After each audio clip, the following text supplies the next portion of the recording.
En fait, la plupart des nouveaux matériels souffrent du climat ici, comme ce petit avion sans pilote qui vient d'arriver, le SDTI.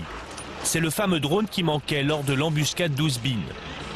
À l'avant, cette boule contient plusieurs caméras pour observer les talibans. Une catapulte permet d'expédier le drone dans le ciel. 6 machines ont été envoyées de France et ce lieutenant en est tout fier. Plus besoin des drones américains.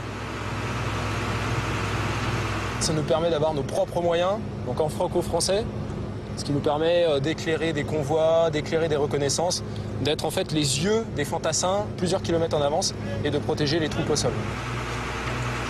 Le lieutenant nous emmène voir l'équipe qui pilote le drone au sol depuis ce camion.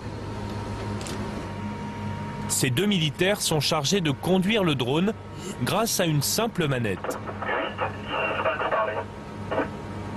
Une seconde équipe oriente la caméra et analyse les images en direct.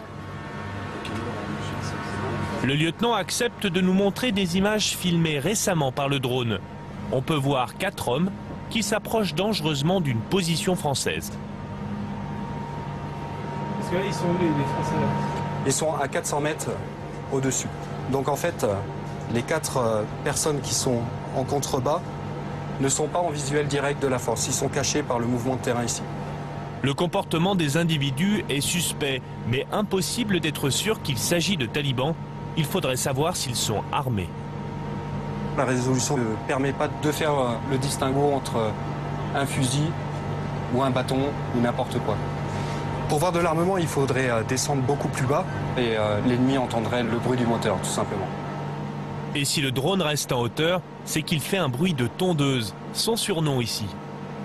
Ce jour-là, c'est en recevant une roquette que les Français comprennent que les 4 hommes sont bien des talibans. Ils seront tués par plusieurs tirs de mortier français. Le drone est déjà vieux. Les premiers modèles datent d'il y a 15 ans. Le fameux Predator qui fait fantasmer les Français, le voilà. Le drone le plus utilisé en Afghanistan, capable de voler haut, très haut, et pendant plus de 16 heures, et même de lancer des missiles. Les Américains en possèdent 150. Les Anglais et les Italiens en ont acheté plusieurs.